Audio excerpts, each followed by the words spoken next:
Hey folks, with the recent big news that Level 99 is replacing the NBA experience at Walt Disney World, I thought it was a good time to share an old podcast episode with you folks where we talked about DisneyQuest, its history, and a few silly other things. If you like this video, we may actually be bringing back this podcast in the future and returning with episodes more like this, so if you enjoy this, let me know. So yeah, hope you enjoy.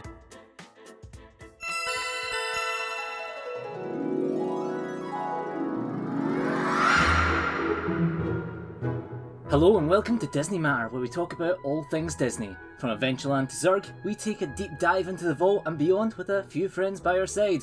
Today we're joined by Lena. Hi! And with a special guest. It is the Smash icon, it is the legendary gamer, Billy. How you doing, Billy? I'm doing wonderful. I know a lot about Disney, as you very well know. I'm incredibly qualified to be on this podcast. So let's discuss our main matter, the reason why I brought Billy here, the biggest gamer of all time. I am a gamer, yes. Yeah. God's gift, But in fact. Disney has their habit of trying to become into the gaming verse, but sometimes it doesn't work. So let's talk about DisneyQuest. Our hope is that this is a way to bring a piece of the Disney magic home, a piece of the Disney interactive theme park magic to our guests. Don't have any fancy alliteration this time, but if I did, it would be like Disaster of DisneyQuest. Disaster of the Quirky Quest. DisneyQuest was they classed it as the world's first indoor interactive theme park. This was during the Michael Eisner era, where he wanted to do so much and all these big things, but yeah, let's just continue on and see how that went. The big goal was to have this new little technology called VR made for the public. Whoa!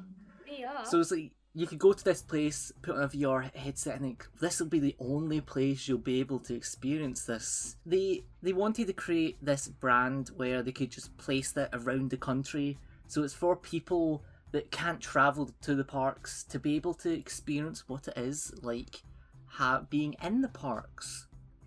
So if you could think of the first location you would open this place to bring people all around to, where would you open it? Like I would a probably, city? yeah, I would probably open it in a densely populated city, so you get as many people.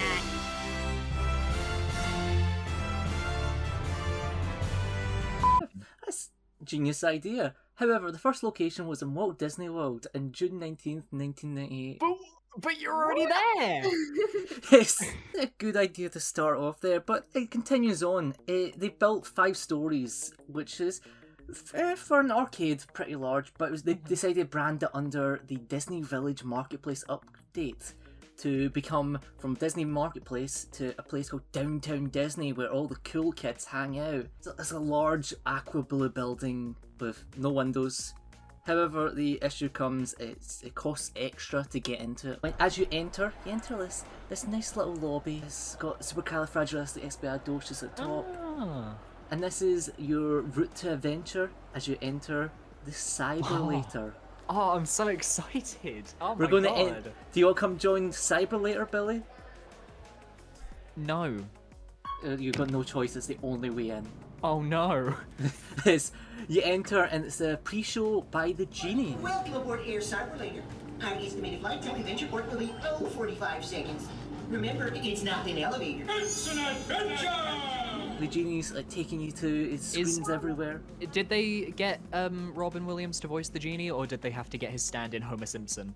They did get Homer Simpson. DisneyQuest is split into 4 zones: the replay zone, the score zone, the create zone, and the explore zone. The replay zone has Buzz Lightyear Astro Blaster, which is bumper cars, but you shoot people with air cannons. And this was your classic arcade bit. Yeah, and then yeah. Yeah, as usual. And then you have the Mighty Ducks Pinball Slam, which is, how to describe it? It's, Tetris Battle Royale, they done Tetris 99. Yeah, we love that. Imagine that, but everyone's standing on, I don't know how to describe it, exercise balls, and they move about. Oh, the bouncy balls. Yes. So they're on one of those and they control their pinball on the screen. That leads on to the first VR attraction called the Ride the Comics, where you hold sabers, have a HMD headset on, and you fight different villains. Wow. The villains, none of the villains were Disney villains. It's just Wow. villains. Okay. It's- So they had all of the IPs and they just didn't use any of them. Yeah. Oh, well, they did use an IP in their next attraction called Invasion, and it's based on the Extra Terrestrial Alien Encounter, which was a ride in the Disney parks that was based on Alien. Oh. Interesting. Yeah, there's As in like the horror movie Alien. yes, Alien, and well, that used to be a park could- ride. That was the- yeah, you could see a xenomorph. The xenomorphs in Disney were a thing? Yeah, I didn't Um, know this. the ride was too scary for people, and shut so Sorry, can I swear? I'll censor it. Don't worry. Okay. Don't worry. It was too scary, so that what they did, like, alright, we got everything here, so they just rebranded it to Stitch. And it became like one of my favourite ride of all time, Stitch's Great Escape, that closed. And they let my boy rot. And the picture of his animatronic rotting still haunts my mind. And then we go on to the Crate area, which has the Animation Academy, where you can learn how to draw using tablets. The Radio Disney Songmaker, where you can sing various hits from Radio Disney. Such as?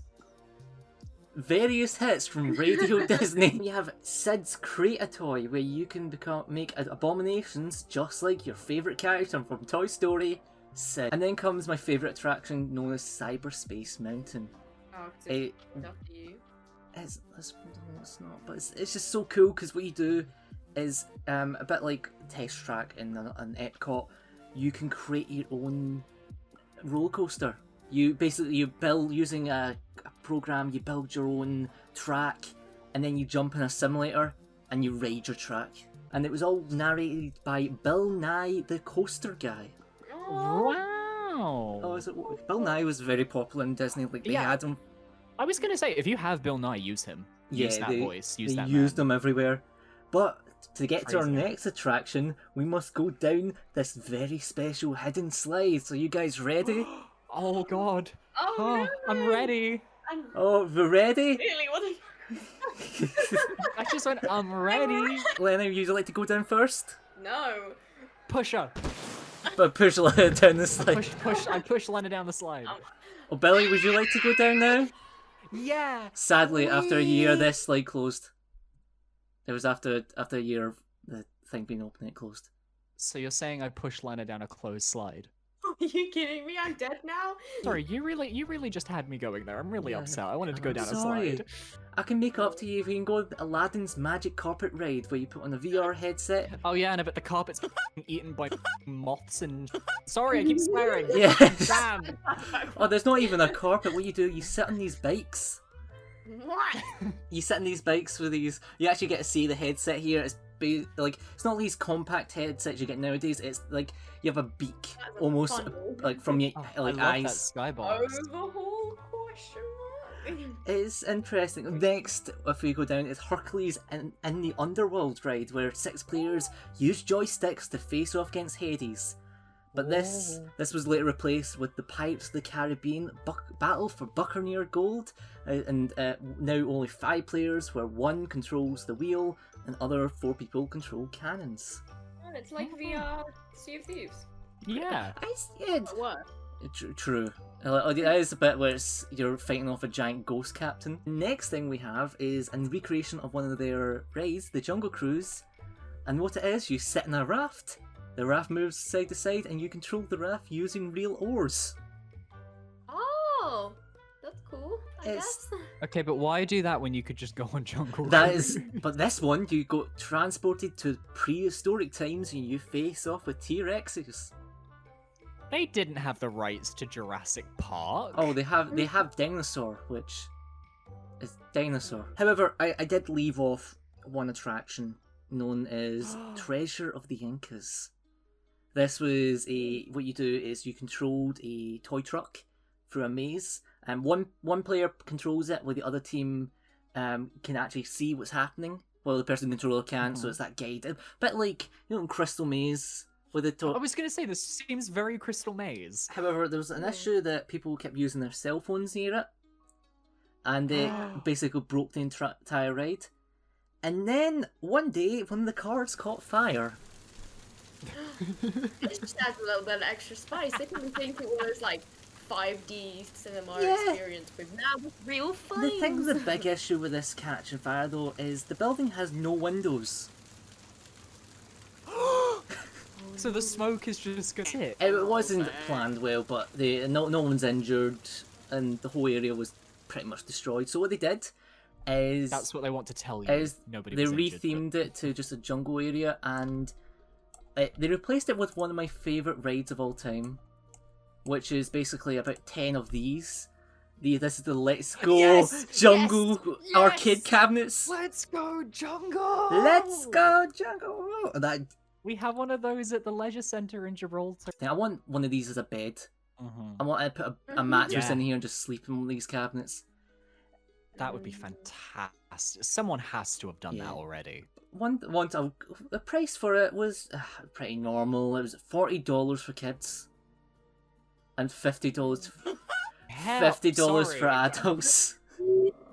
I'm sorry, I couldn't hold back the swear there. That's ridiculous. At the time, that was half a price of actually going into the park. What? So it was not Was that just to play on that, or was that to get into this into the building. No, it's just like one Oh, well. one arcade cabinet. It's just that's how much. But yeah, you still have to pay for the like arcade cabinets, the food in there. Nothing was just free. So it was a bit of just a normal arcade. So it wasn't performing well, but the plans for multiple DisneyQuests did continue, and a second did open. What? Where? It opened in the home of CM Punk, Shake It Off, and the Santa Claus franchise, Chicago. However, it only lasted till September 4th, 2001, because people went, there's nothing really to do in here. They didn't update it at all. It was exactly as the Walt Disney one. And all that, once it closed, plans for a Philadelphia one, a California one, and even a Toronto one was just cancelled. Toronto? Yeah. Canada's not real. Yeah, this was before like this is 2000s Disney where things started going, and Disney Quest kind of got out of fashion quickly because like technology advances and nothing updated. Yeah. They just let it to raw. Wreck-It Ralph did make an appearance in it though. Oh. However, it was just a statue of Ralph, and they put on a few Fix-It Felix machines. It was a fan favourite. People did like it, even though it was awful. It was a blast from the past. But it didn't last long, as on July 2nd, 2017, it closed. They closed the doors. I mean, I would say that's a long time. I know. I mean, it lasted from like 1998. I'd say that was 19 years. For so... a Disney attraction, it's fairly old for how long it lasted. So they announced what it was being replaced by, and people, even the people that didn't like Disney Quest, wondered why. It's the NBA experience. Of course. So, yeah, Disney at the time had bought NBA and decided, you know what the kids like? They don't like their video games. They like sports. So they closed they had an NBA experience over in Universal Studios, and that closed down. And that was just basically a restaurant where you can go in and get different things, and even meet players from Orlando Magic. And that was the big appeal. Wow, It had right. some cool features where you could measure height using a digital scale. You could shoot hoops and learn about NBA history.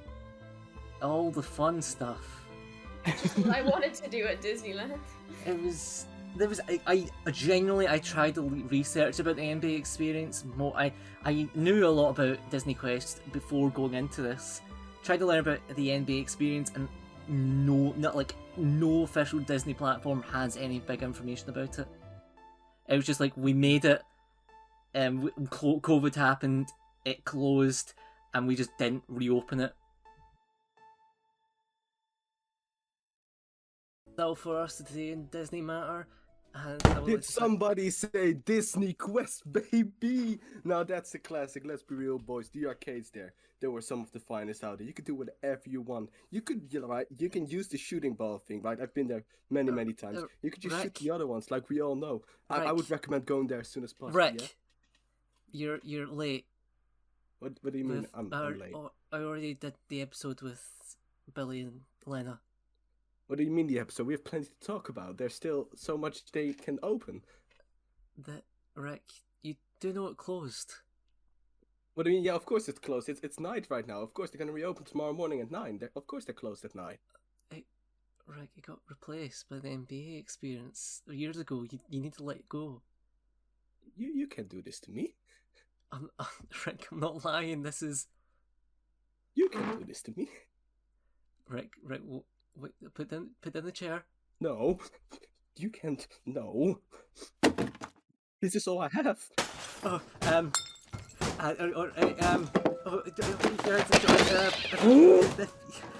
make sure if it's a matter, make sure it's a Disney matter. See you next time.